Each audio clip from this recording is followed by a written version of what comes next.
up? What are you nerdigans? This is the one and only Packer Girl 89, and today's book nerdigan discussion is going to be on Wings of the Wicked by Courtney Moulton, which is the second book in the Angel Fire trilogy. If you have not read A Dance, hold on a second. If you have not read A Dance with Darkness or Angel Fire, well, you can read A Dance with Darkness anytime, really, but I would recommend reading it before the series. Or have not watched any of my book nerdigan discussion videos on A Dance with Darkness and Angel Fire, then seriously, why are you here? Go read the books, go watch my discussions on them, and then come back here so we can talk about it, because otherwise you're not going to understand anything that I'm going to be discussing here. Another thing is yes, this is part of my hashtag AngelReadAthon, and here's the cover. I don't know if you could see it very well on Popo, Mini Popo, but it's a beautiful cover. I love the writing. I love how the pose and everything. It's amazing. This is such a good book. I love this series a lot. The writing in here is fantastic. So let's get to it. It starts off where Will and Ellie are fighting a pack of Reapers, mainly Nysturids, and there's 3 of them. It's a pack of them, and what all Will said is his hand tightened around his sword, and he said that the main one, the leader, is Auric, and he's one of the oldest and strongest, and then you have Jabur and Icky, and they are totally kicking their asses, and Auric, they killed Jabur, and Auric said, we didn't anticipate them, and he had, Auric's remaining companion growled in a strangely feminine voice, so obviously there's a female, and then Auric said, no, come Icky, we'll return when we have a greater advantage, and that's because we have Marcus coming in, and we also have and Ava. Marcus and Ava come in. I love Marcus's character. He is so funny. He's so laid back. He's kind of like how you would think. He's like the angelic Reaper version of Caden in a way, and I really like that.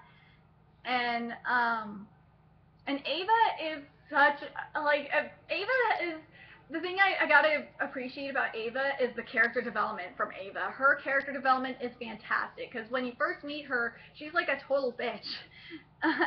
and this is what, and Ellie recognizes Marcus because of this. It was strange how things came back to me the way they did. Memories washed through me, warm like hot chocolate and just as sweet. Marcus was my friend. We'd fought side by side for over a century, gotten ourselves in and out of trouble, laughed at each other's jokes, and looking into his face gave me a sense of familiarity, like when Nathaniel smiled at me and that silly way of his. There was no threat here, and I let my swords disappear, because I like that Ellie has her guard up, too, and it kind of reminds me of Violet. Because Violet always kept her guard up until she knew the person or the new arrivals weren't a threat. And I love this writing a lot. As they flew, they were hidden from human sight except mine, since I could travel in and out of the Grim just as easily as the Reapers, and that of powerful psychics. I assumed Will used the Grim when he was flying, though a part of me would have loved to see the reaction of a human who saw Will airborne with his white wings. I would love to see the white wings. He looked like an angel, but the ironic thing was that he wasn't really an angel, and I was. I was the Archangel Gabriel. If you don't remember, read Angel Fire, reincarnated into the body of a human girl. The idea would take some getting used to, still, since I never felt anything near angelic. And the thing is that Ellie didn't. You would think that Ellie would remember Ava or has seen Ava, but she never did, because according to Will, she isn't very social. She keeps to herself for the most part, and she takes killing the demonic very seriously. And how Will knows her is, this is from Will. I met her on a hunt a long time ago. She becomes very, very good at what she does. And it kind of reminds me, Ava kind of reminds me of how Violet was, during Empower. That's what she reminds me of. And yeah, because she was grounded and shit. And she's finally getting, this is like 2 months after the events of Angel Fire, because she was basically if you remember in Angel Fire, she got grounded. At the end of Angel Fire, she got grounded. So, and as far as her mom knows, Will was this is from Ellie's point of view. Will was my boyfriend, but since he tried to distance himself emotionally from me after our trip, she thought we were broken up. It was best to leave it at that.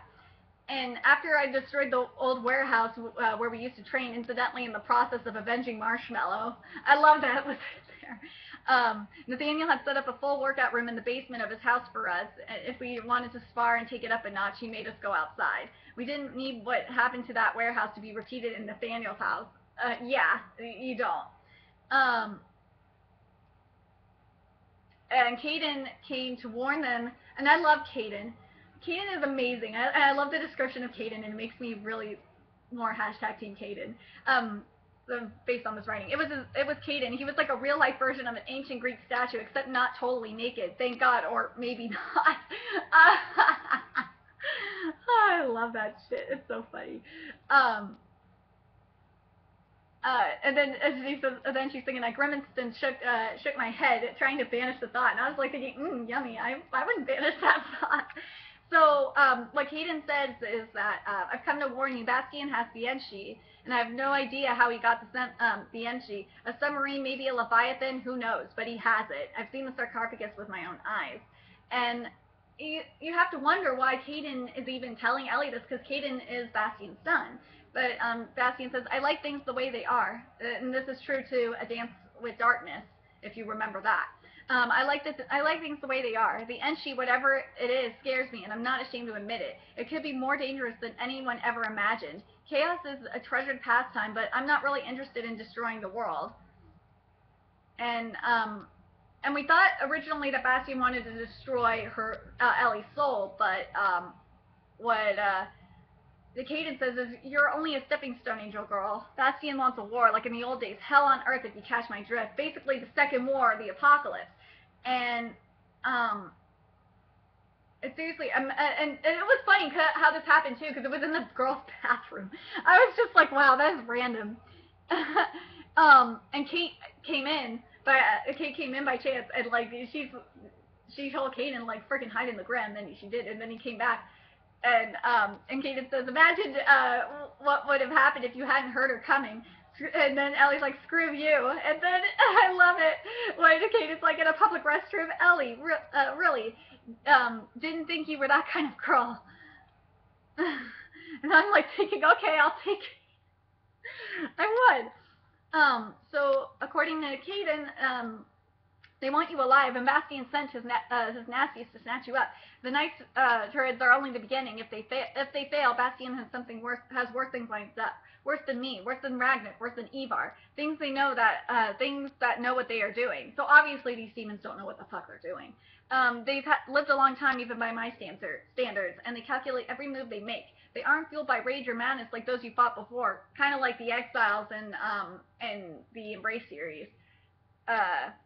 Killing is their occupation, and they are very likely to succeed in capturing you if Auric and his ilk don't get you first. And yes, they are Veer. And if you don't remember what they are Veer, I'm going to give you a little thing here.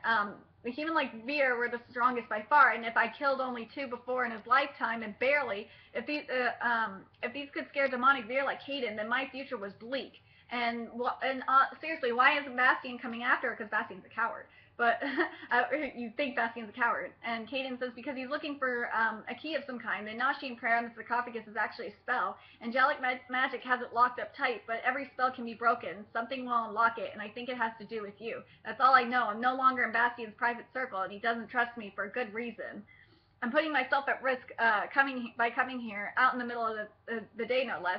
Who knows if your overzealous guard dog will smash my face through a wall any second, or if Bastian will be waiting for me when I get home. In any case, I've told you what I know, and I want you to make use of it before we all die. And I'm like, yeah, seriously.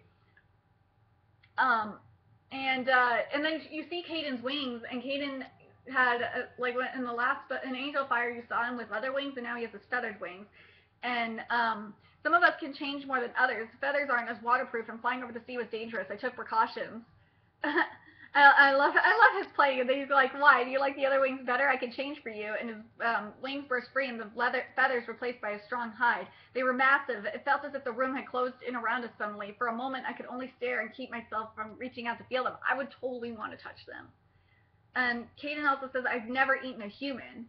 And I've given you reason to treat me like it. I've given you no reason to treat me like an animal. As I recall, you didn't have a problem with me until you found out what I was. And that's another reason why I like this series a lot, is because it talks about discrimination in the sense, and reaperisms, basically racist against reapers, or a certain type of reaper. Oh, and then we got to see Ellie versus Ava. That was freaking awesome, and it was without her blades, and to prove how worthy Ellie was to train with them. And I was thinking, seriously, what a bitch! But I completely understand. And she was able to burn her using we don't know yet. Well, we'll find it out. It's not angel fire though. But what Ellie's thinking is the angel fire can use to make my power burn. I've done before on an Ursid Reaper. He was demonic though, and this is a new. And Will even said this is a new ability. We don't quite know what it is. Her most recent reincarnation took 40 years to occur, and we have no idea what has changed in her in that time. At least you know you can't underestimate her. I was like, yeah. And Marcus was born in the 18th century, and yeah, he's not that, and according to Will, he's not that old for our kind. It doesn't mean that he's weak, though, and Ava is a few decades older than Will.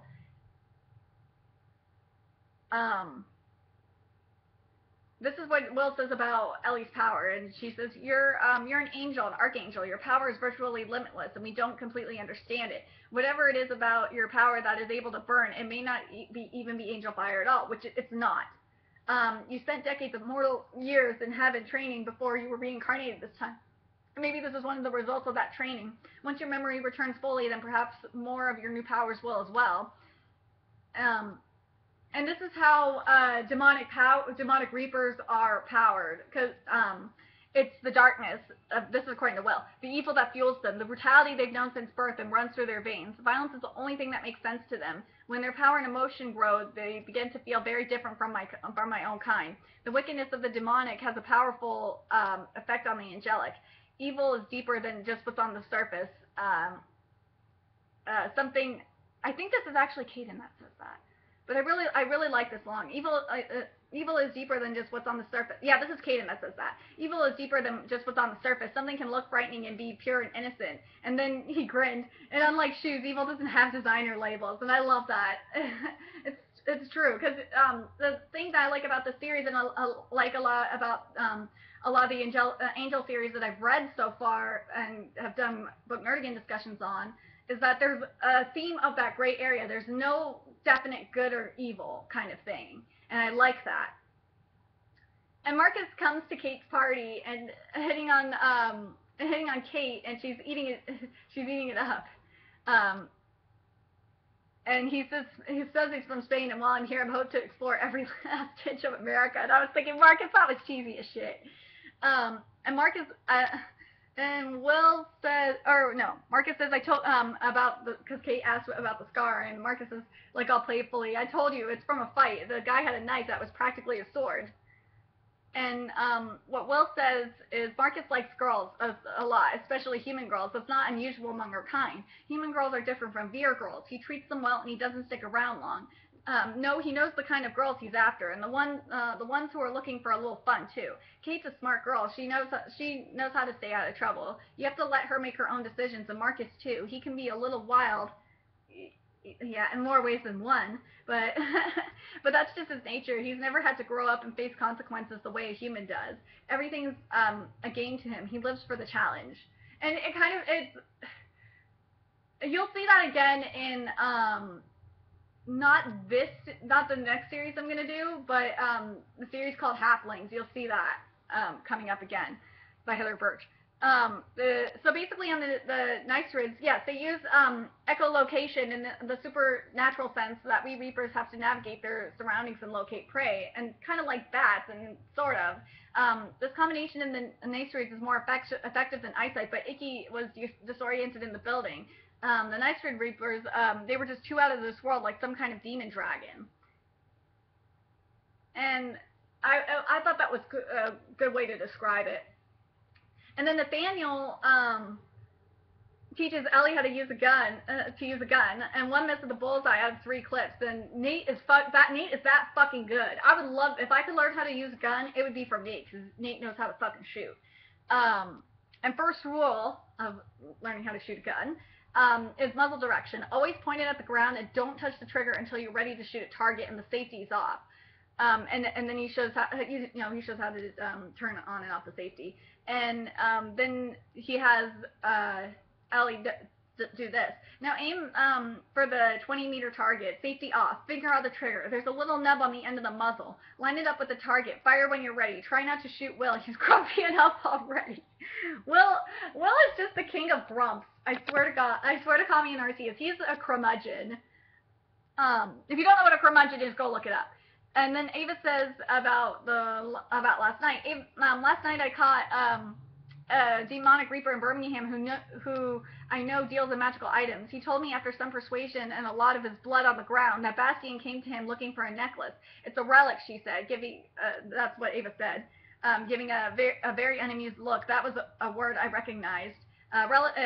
For those who don't remember, relics were very powerful magical items that could be used to give the possessor massive power as a key to unlock something, or to summon an angel or one of the fallen. The possibilities were many and terrifying. And then, because Ava is an expert in relics, she is awesome when it comes to relics. I have to say that. I recognize the necklace of the demonic reaper described, and I'm pretty sure I know exactly what he's talking about. It's protected by an angelic reaper I know. His name is Zane, and he may not be so willing to part with it, but it would be wise if we hid the relic in a even more secure space, or perhaps destroyed it. Bastien is getting too close. Zane was not going to be pleased to see her at all, because they're old lovers. And if the prelator is with me, then he will have to forfeit the relic, and Zane must recognize Will as the prelator's guardian, and accept that Will would be acting on your behalf because Ellie was going to be in class. But Ellie was freaking gelling as shit and decided to go anyway, play hooky and go anyway. And I was just like, you should have just fucking went in the first place. Fuck school. I would have done that. And Will like, seriously, Will only loves her. It's like, dude, you gotta remember that Will was gelling over Landon, liking her in the previous book. So Kate helps Ellie tail Will and Ava. She's like the perfect wingman, I swear to Kami, or wing girl. And it's nice to know that Will approves of her being there. And Ava said to keep your energy suppressed. And Zane has been the guardian of this relic for a long time, and he will sense us coming. We don't want him to think he's under attack and retaliate against us. He likes to cause damage and ask questions later, and he can cause a lot of damage. Like I said, I'm not his favorite person. I haven't been for decades. And also, when they get up in there, they see a half-eaten human that's been there for days and a pile of gray stones in the far corner, and it looks like they found Zane. And Ava is flipping out because I guess she still loves Zane, because she said, it's not here, they took it. They killed him and took it. And do not weep for me or for the relic guardian. He did his duty. The only thing value that we lost today was the relic. It's like, ooh, burn. And then we meet Sabina. Sabina is awesome. I love her. She is so adorable. Like, I want to hug her. She's so cute. She said, this is what she said. I work with Zane. However, judging by the damage here, I assume he's dead. Is that true? And what's cool about the Angelic Reapers is they're like, here, you can cut me with your angel fire to prove that I'm not a fucking demonic reaper. And I'm like, okay. Or hold the fire to their palm. And, so Sabina was an angelic veer, just as she claimed. And this is what Sabina says. The Constantina necklace that Zane was sworn to protect, if he's dead, then they probably found it. They wouldn't have leave unless they had it. And Bastien has been searching for that necklace for some time. And Sabina said, Zane hasn't returned my phone calls for a few days.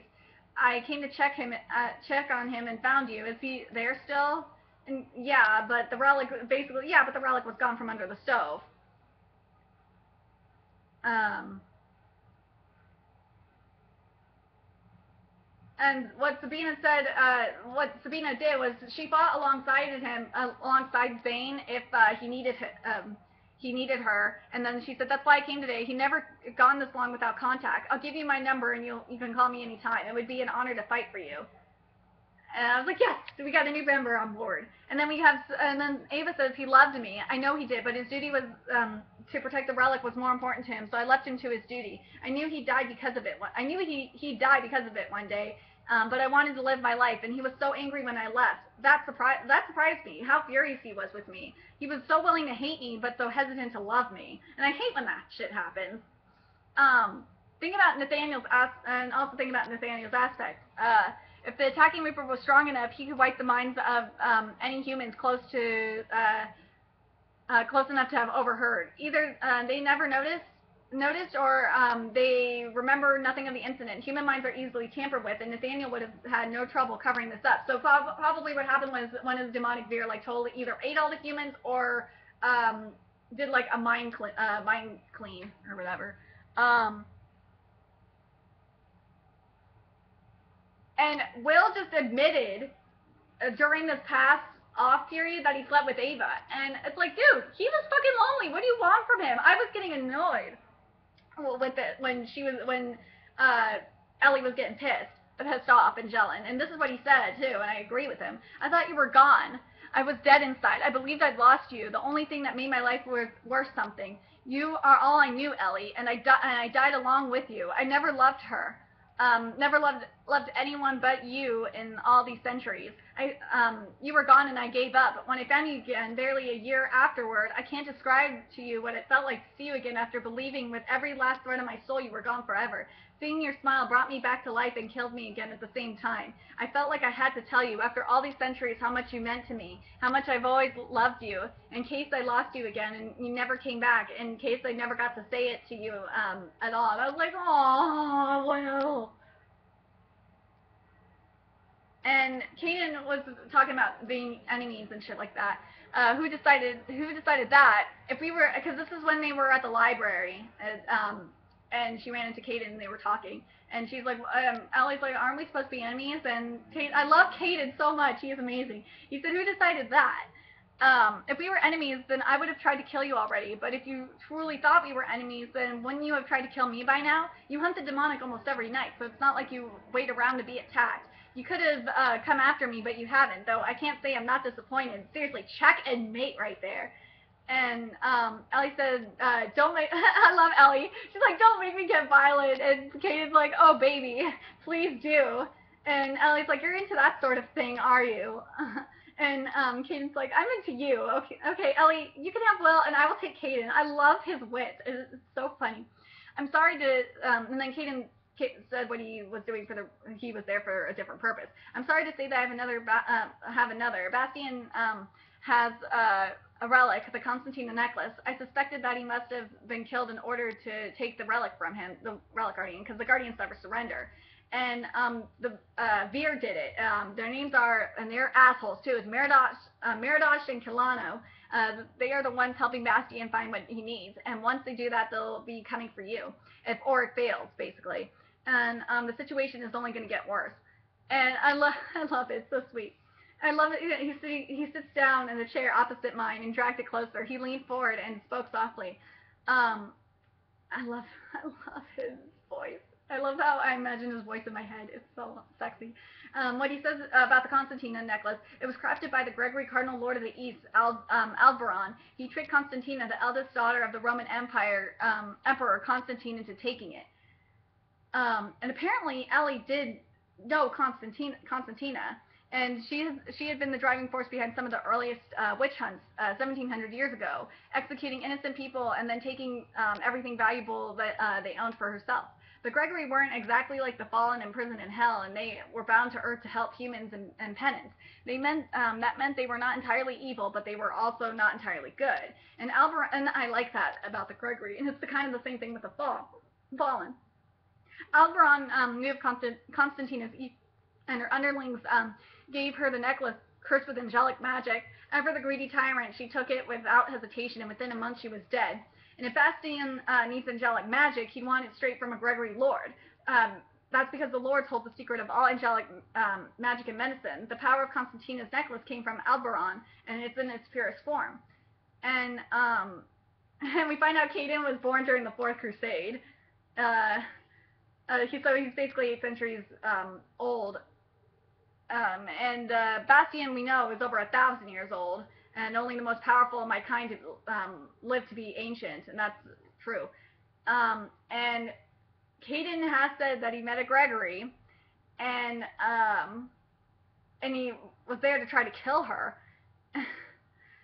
And I love how Caden's trying to change the subject, and he's like about changing the subject to Valentine's Day, and I'm like thinking, Caden, I will be your Valentine, just give me the information. And Ivar comes in and is totally jelling of Ellie, and she is going to kill her because she wants Caden for herself. And seriously, Caden is not yours, bitch. and Caden flat out said he doesn't love you, and bitch, Caden, stop your shenanigans. And Caden said this: "I'm sorry, but I can't let you go back to Bastien. Know what you know, and I can't let any of this happen." And Ivar is turned into stone and shattered into 1,000 pieces, and that was amazing. Oh, my comic energy stuff was awesome. And then later on, we get to this part, which I thought was interesting, about Will's tattoos. So basically, Ellie tattooed her name on Will's arm, and this is what she said: "I remember now. The language in your tattoo that gives you protection, it's my sigil. It binds you to me and makes you mine. It's my name." And Will says, "I'm sorry, you're right. I fear Michael, but I fear losing you so much more," because he admitted, because Ellie was saying he was being an asshole. "But I fear losing you so much more. I don't want him to take you away from me, but if I don't keep my distance, I will use you."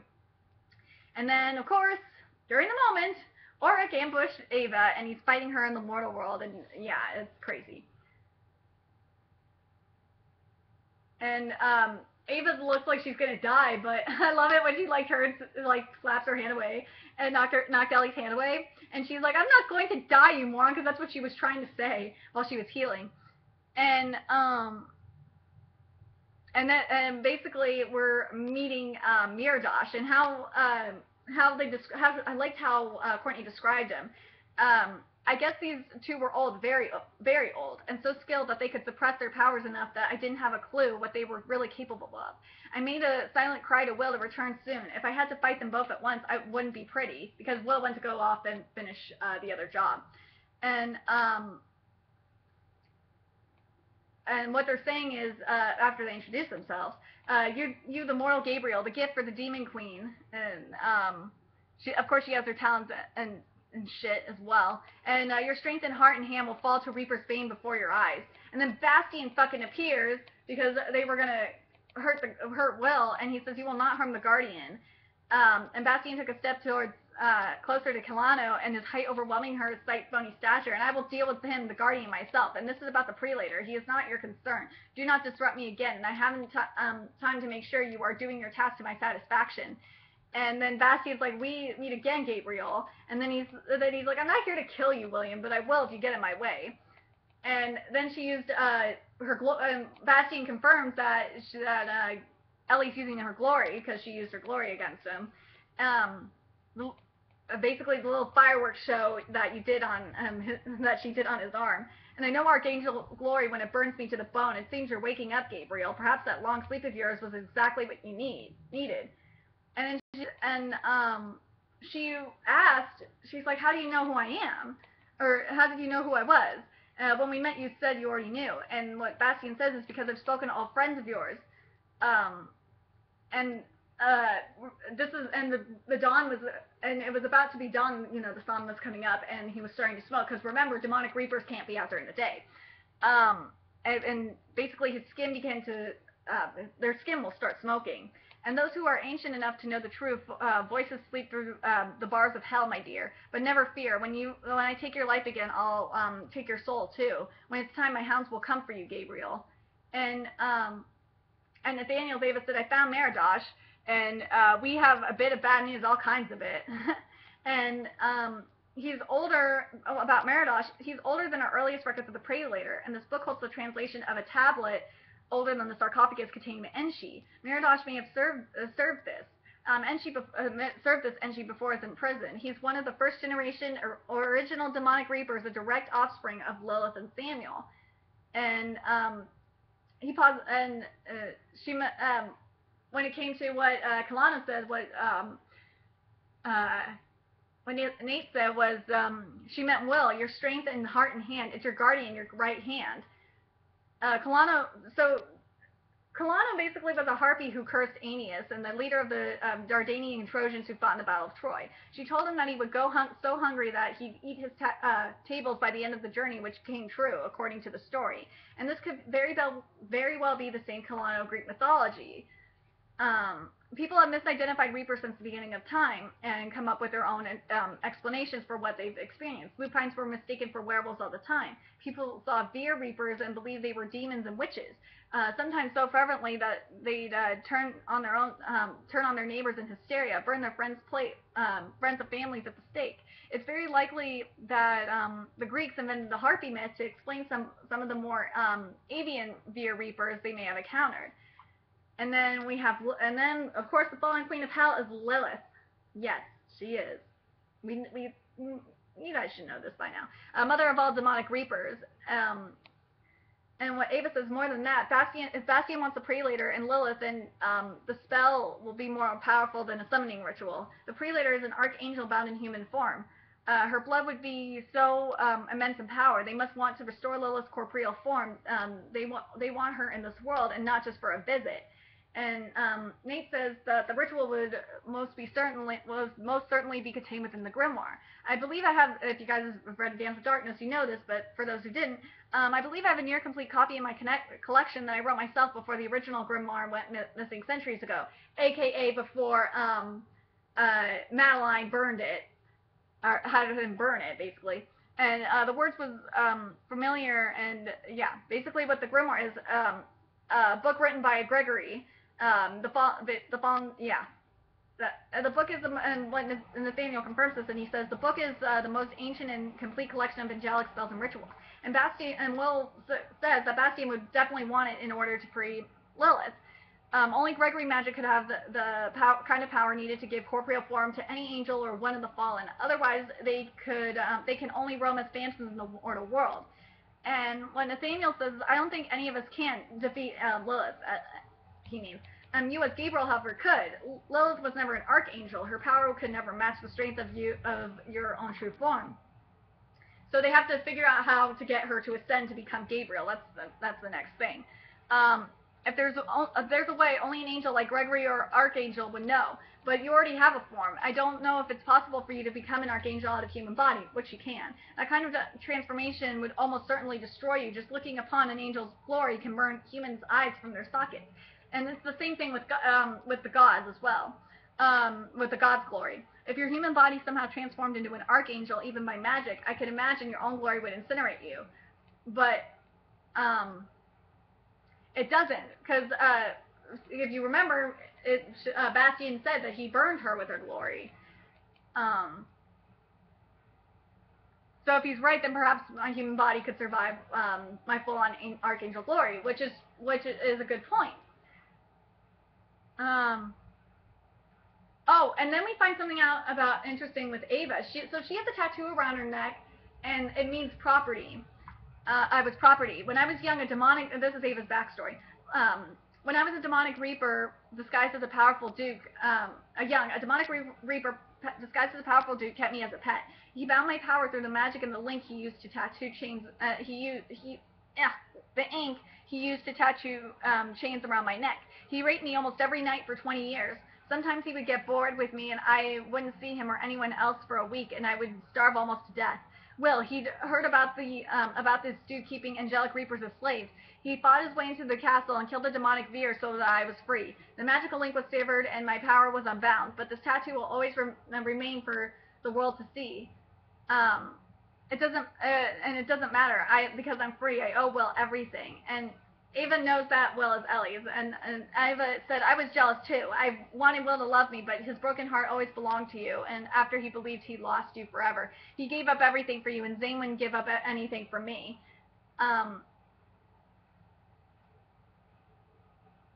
let's see. But what Ava says is, I don't love him anymore, but I still respect him. Most of the time, you come off as a silly young girl to me, but when everything most important to you is at stake, you transform into this fearless thing of wonder. It's like a true avenging archangel. And after watching what you did last night, I respect you, Gabriel. And just call her Ellie. Don't call her Gabriel. But I see, there's character development. And bad news for Nate, the book I was looking for is gone from my collection, and I don't know where it is. I have another book of angelic magic, but this volume has nothing on what's contained within the grimoire. The author probably doesn't know any more than we do about the Noshian spells. And it doesn't, and basically, Ava and Sabina are going to go find the grimoire. And she was busted by her parents when she got home. And seriously, why do they always go for the throat? Because that's what Ellie's dad did, was went for her throat. And her mom bitch slapped the bastard and said he was divorce him. And Will was about to kill him. And like, I swear to Kami, Will keeps pulling Lincolns in this book, and it drives me nuts. I want to know what you guys think too. And Rocky did that a little bit in the Angel Fall, or not Angel, in the Pemron and the End of Day series. Rocky did it, but yeah, I don't like this teasing. It's bullshit. And Ellie actually got into Michigan State, and which is awesome. And Kate and Ellie went to a college party, and they are both drunk, and Ellie almost gets raped by this guy, and Will comes to the rescue and like fucking beats the shit out of him. It was great. And I love what he said. Will stared him down the way he had with Brian, because that was the guy's name, was Brian. She's mine. And I snarled, Ellie is drunk, and I love it. I snarled around my knuckles into his chest, but it had no effect. I'm not yours, you caveman. And I was like, oh. It was so funny. But she took her to Will's room, and she wanted to fuck him, but no drunk sex for Will. No. And the next morning, Will made brekkie, even though he somewhat failed. He made it. And Ellie mentions the comb that was on the top of his dresser with the bird on it. And what he says is it's yours. The bird is a phoenix rising from its ashes, and Will bought it for her in Shanghai. And the jasmine petals, it reminds me of you, because you've always smelled like jasmine. And it's like, oh, Will. And what I love what Ellie says here. Well, I just want you. 500 years you waited to tell me you love me, and as soon as you do, you tell me you can't because Michael will take you away from me. Why is loving me so wrong? I don't care what my brother said to you, and neither should you. Why do you care so much about being perfect? How could you think that you and I are so wrong?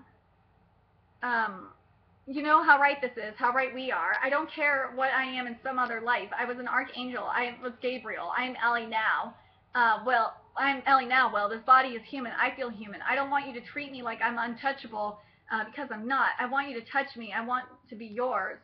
Oh, I was like, oh, Will, that was sweet. And he closed his eyes, and his forehead touched mine. I'm sorry for everything. I never wanted to hurt you or make you doubt me. I need you to trust me. I need you, and I love you. I want you, and you know I do. I'll never stop doing any of those things until the day I die for you. Aww.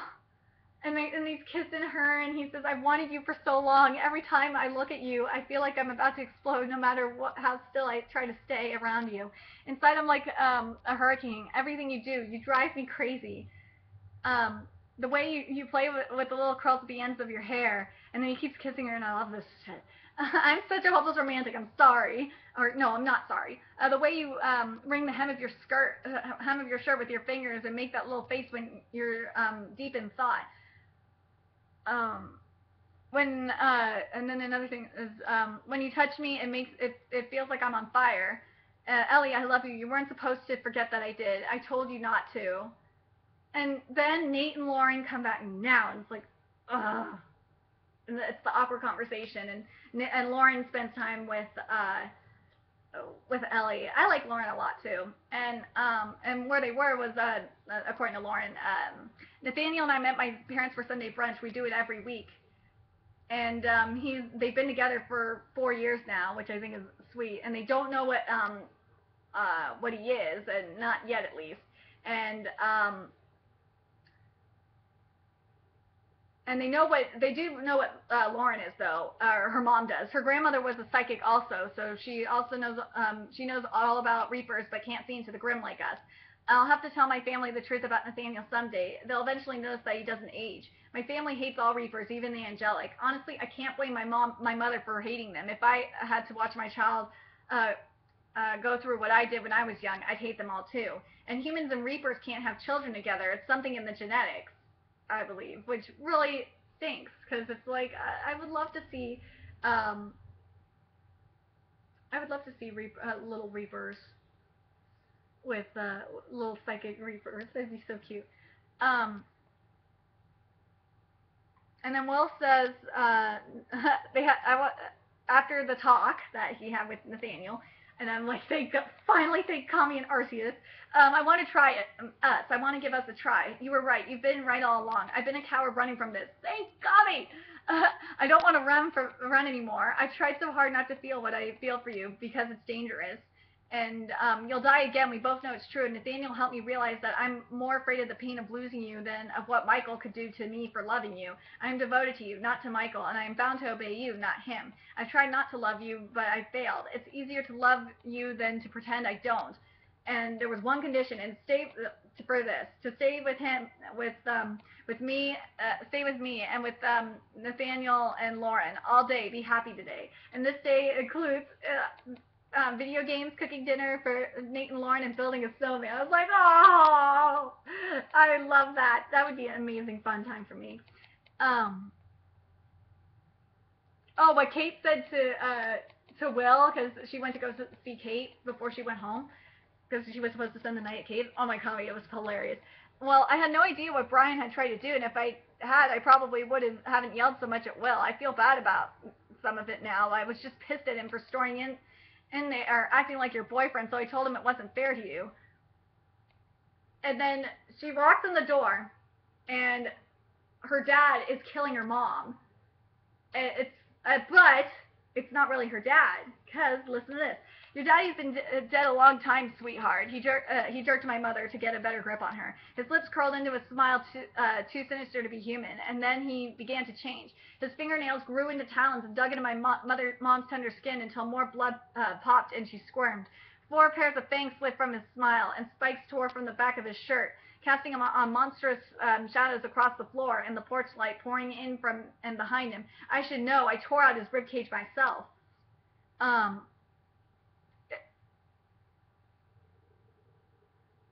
But yeah, he is a demonic Veer, because remember what Will said.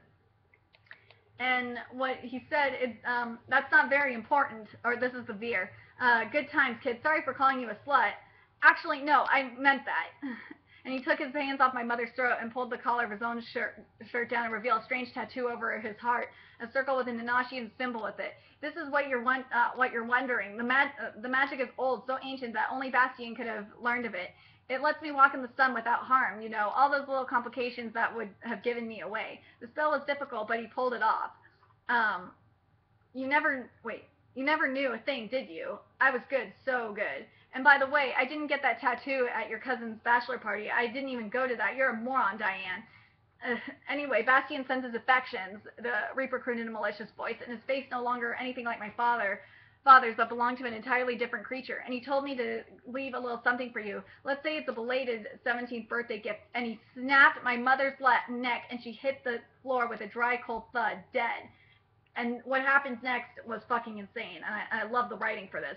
My pulse flooded. My ears drowned out the Reaper's next words. I stared at my mother, her body at his feet. Fire crackled from my fingers and toes, devouring my body to my core, burning away like the wick of a stick of dynamite. The edges of my eyes spun and filled with white, and my power throbbed. Visions came to me. The missing pieces belonged to thousands of years of memories.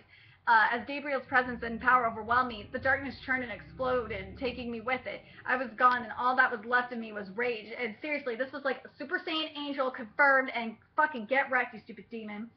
And I like that we had this point of view of when Will and Nate came in, while she's still in her madness, versus like having a Will chapter or a Nate chapter, because then you kind of see how lost in her rage she is, and I really like that.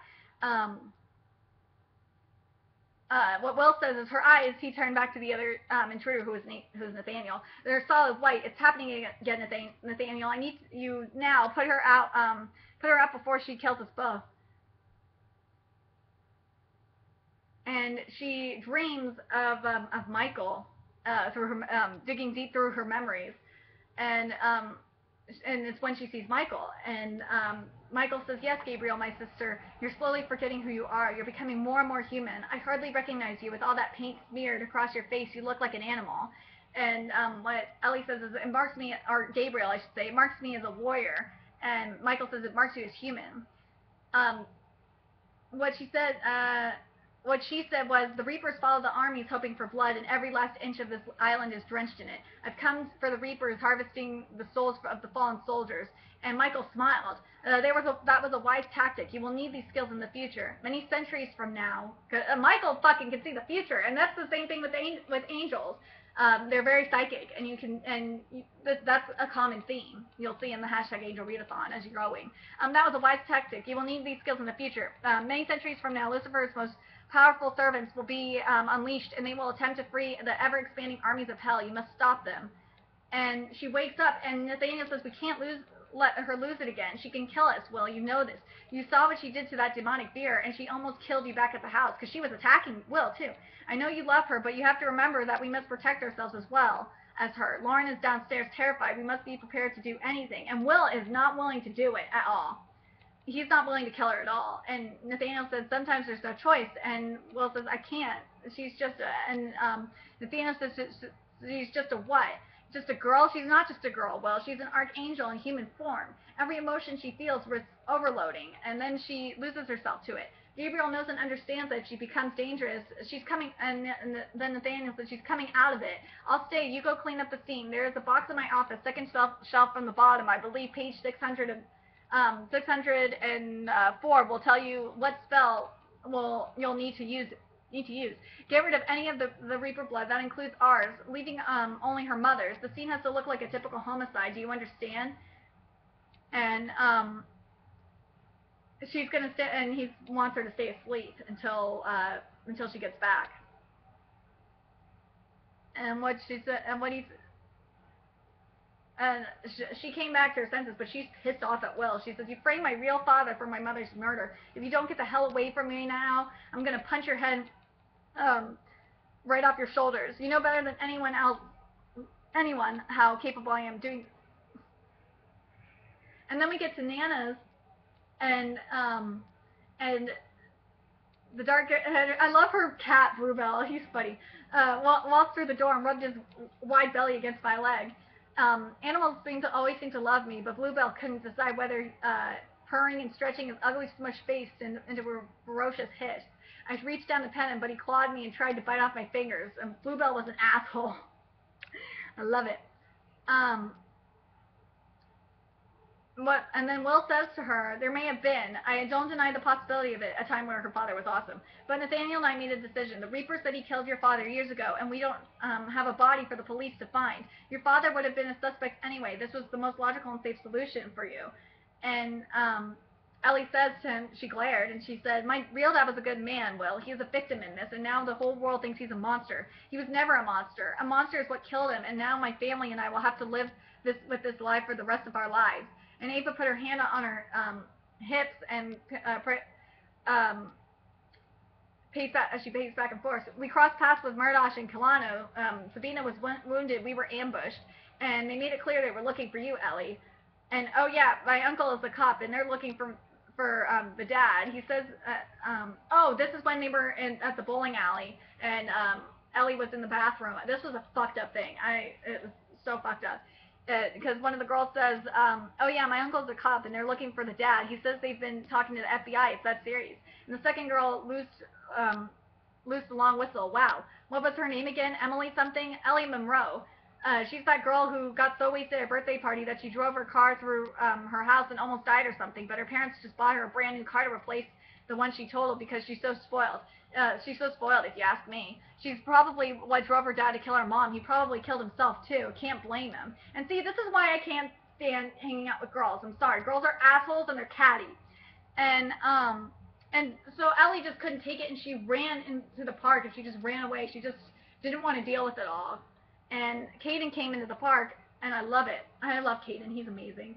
He says, I had nothing to do with that. I didn't even know about it. If I had known what was going to happen, because he didn't know about her father at all, I would have done something to prevent it. I'm trying to help you. I'm not going to take any of your crap, you know. Um, and true, but we have to try and understand you. You are a being of two worlds, heaven and earth. What you're capable could be limitless. It's not a question if you can control your energy. Your body is human and your power is archangel. The most powerful being ever created. Something conflicts. An archangel was never meant to live as a human girl.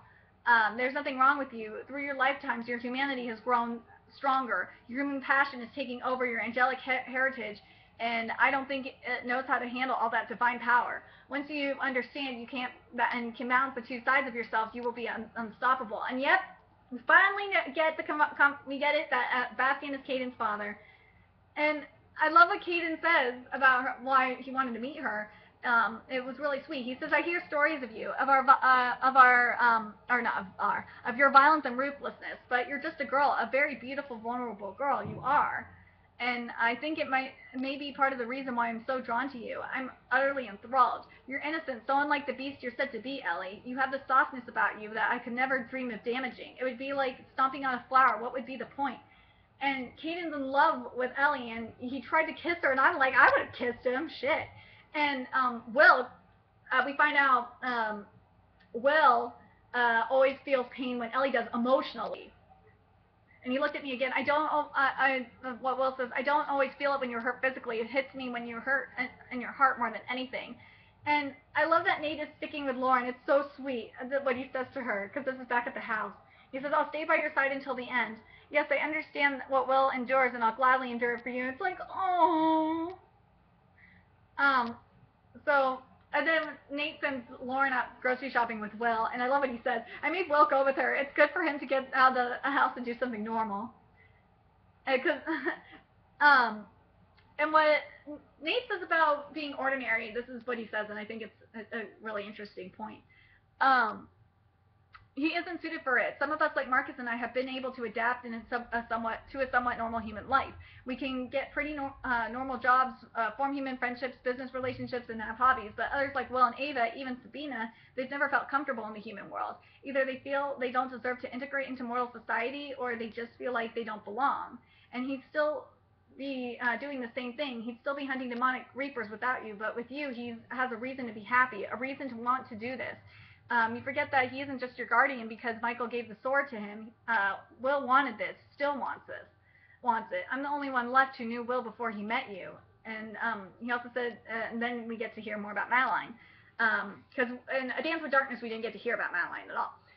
Nate says, Madeline was quite celebrated as a hunter of demonic reapers. When Will decided he'd follow in her footsteps, she instructed me to look out for him. I never knew Will's father, though. She was a formidable woman, and so much like Will, in that she was very devoted to her duty, but she was also kind. There's something I want you to know, Ellie.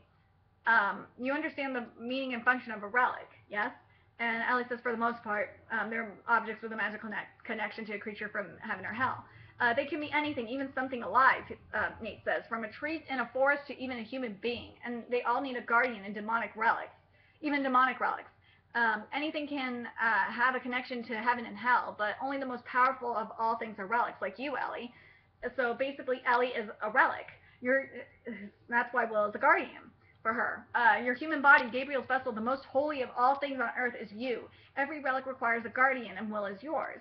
But and Nathan is not an official relic guardian, not officially, but there are a few times that there are a few items I keep safe. Records of our world, books of great importance. They were passed to me from my father when he was killed.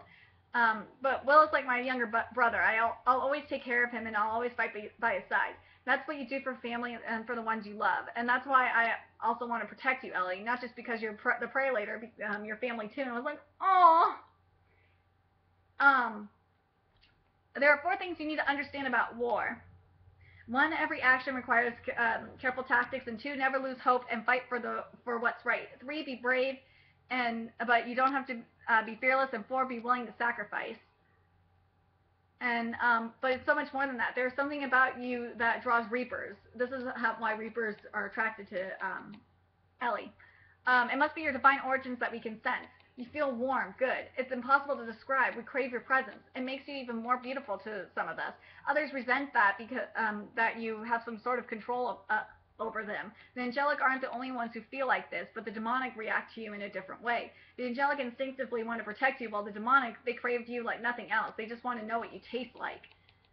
Your past guardians were said to have been very devoted to you, but none of them ever served you as long as Will has. A few decades, 100 years, though I never knew any of your past guardians. From what I understand, you've never had a bond with any of them the way you do with Will. He's stronger than any angelic reaper I've ever met, and at the same time, he's darker. I don't know why. It's something in his energy, something that feels different from him, from others of our kind. I noticed it about him the day I met you, and others feel it too. Angelic and demonic alike.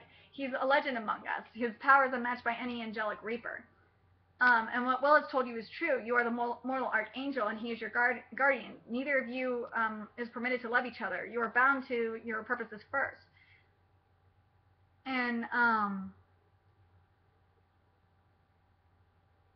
then Ellie's frustrated because she doesn't know why she would choose to do this. And when Nate says that that's what you need to understand. There's no way you, Gabriel, did this by your own will. Angels don't have free will. And most likely your orders came from God. Angels only obey. It's your nature, how you were designed. You're human now. Only in heaven are you Gabriel, who must obey without question. Here on earth, you have the soul and free will of a human girl. And this is because, that is because your guardian is never an angel. Reapers have free will, which is why they must accept the role of relic guardian. They can't be forced. But the beauty of it, in heaven, you are bound to stay bound to obey without question, and there you are forbidden to feel any emotion, even love for God. You're not in heaven anymore.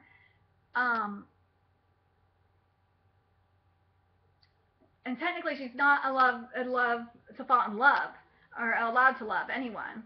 So, and that's theoretically, but Will, on the other hand, having chosen his duty in the terms, is still forbidden to do anything but protect you. While you may get off on technicality, he must still obey Michael, and I can't imagine your brother being very pleased with his divine sister and an earthbound reaper. And by law, Michael has every right to exterminate, to execute Will.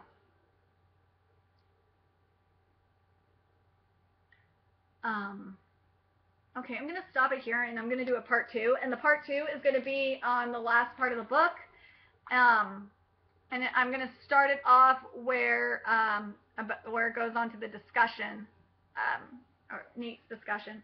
So anyway, I want to know what you guys think about what I've talked about so far in this book, and what you guys think about the angel relics and all that shit. And what do you guys think about this writing? This writing is really good. I love it. Remember to like, comment, share, and subscribe, and I will see you guys in part 2, which when I have done, I will have a link in the description box for in the description box for part 1, and vice versa for part 2 to come back to this video. So I will be seeing you guys later, Book Nerdigans. Bye!